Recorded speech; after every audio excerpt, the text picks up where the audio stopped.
Enter Dumaguete City, the once city of gentle people. An easygoing university city with 4 major universities and several colleges is now the expat known Dumaguete, known for its starstruck expat vlogging community, who often sensationalize what has already been put out there or try to reconstruct and sell the same content and storyline over and over and over again. Mark from the channel Every Man Has a Story is the perfect example. He purposely flew to Dumaguete after being inspired and awestruck by the Godfather and Big Fish in Dumaguete, Playboy Paul, the Hugh Hefner of the Philippines, Daddy Paul Old Dog New Tricks. Mark is now the most hated expat vlogger in Dumaguete, while Playboy Paul is adored by many and hated by few. It's almost like Mark stalked Paul halfway across the globe and then proceeded to exploit him.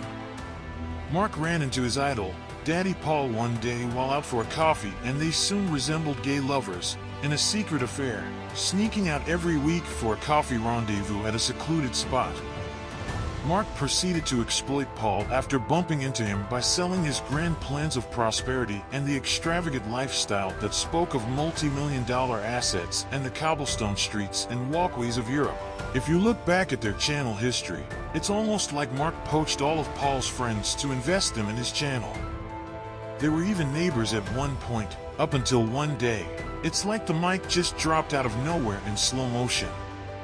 Mark disappeared down to the shorelines while Paul fled up to the mountains.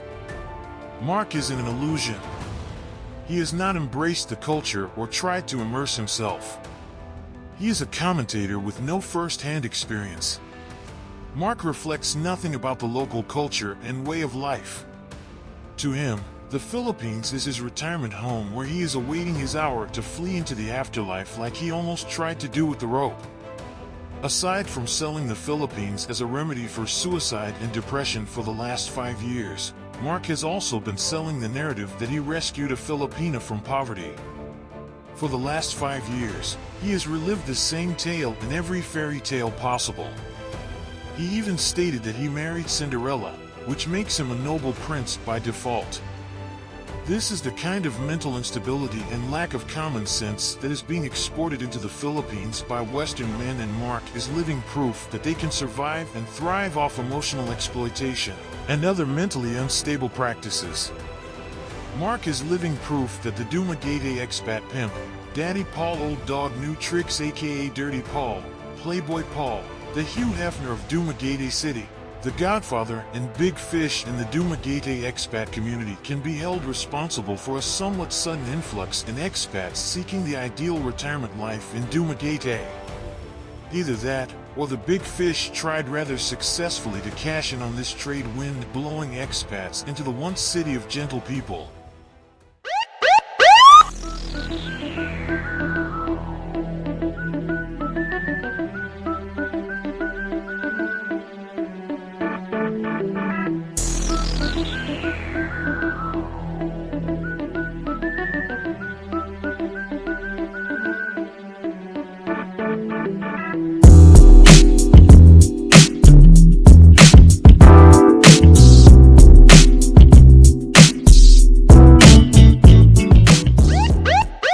So after they split up, when the mic dropped, Daddy Paul went into a rush of hormones, probably since he was constantly surrounded by local beauty.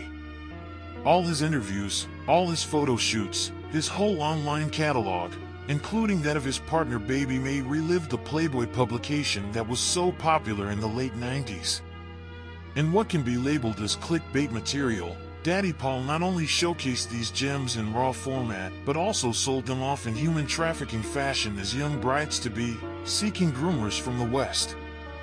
Then in true Hollywood style, the Big Fish, Daddy Paul exited the stage after backlash, shifting his content from exploitation to providing a bond within the expat community and bridging them with the locals, thus enabling himself to hold the reins as the big dog, the Godfather of Dumaguete City. His imprint still lives on though, through Baby May, who is now viewed as not one of, but the big sister in the YouTube expat community through the local lens.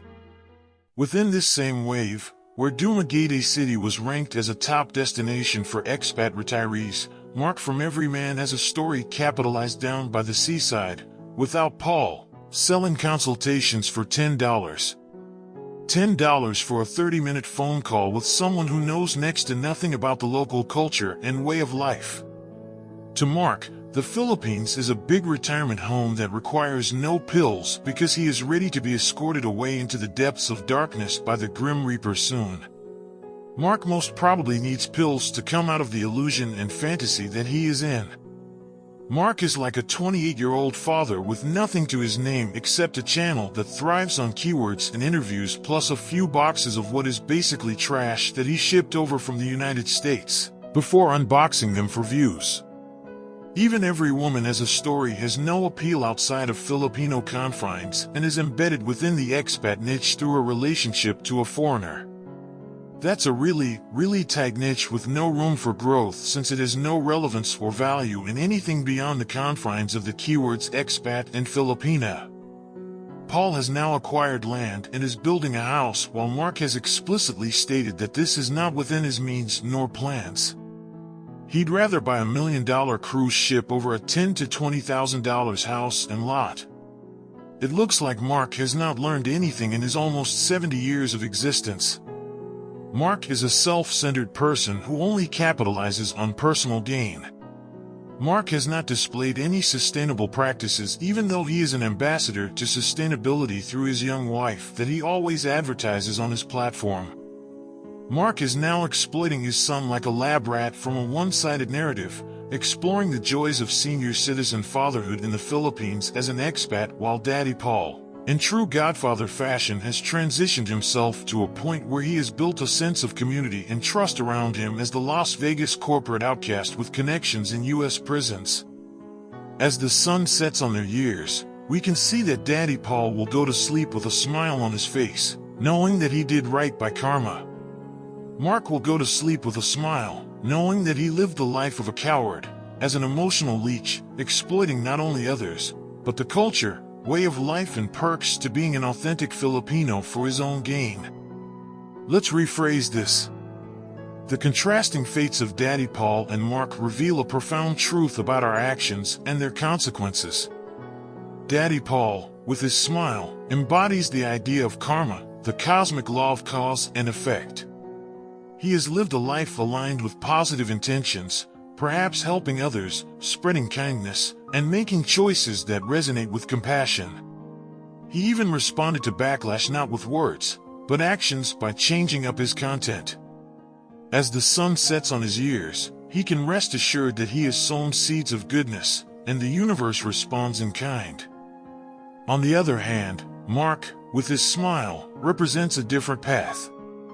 His life, characterized by cowardice and trying to end his own quest with a rope and emotional exploitation, will leave an impression on others and the culture, including the online society around him. He has taken shortcuts, exploiting the richness of Filipino culture and lifestyle for personal gain. But what does this gain truly amount to? Is it worth the cost of integrity and authenticity? Mark has ignored constructive criticism for the last 5 years as Mr. Know-It-All. This passage invites us to reflect on our own lives. How do we want to go to sleep at the end of our days? With a smile of contentment, knowing we've contributed positively, or with a smile masking deeper and complex truths? So Chiefs, as the sun sets on our own years, may we choose our smiles wisely, not as mere expressions of an happy ending, but as reflections of the lives we've led.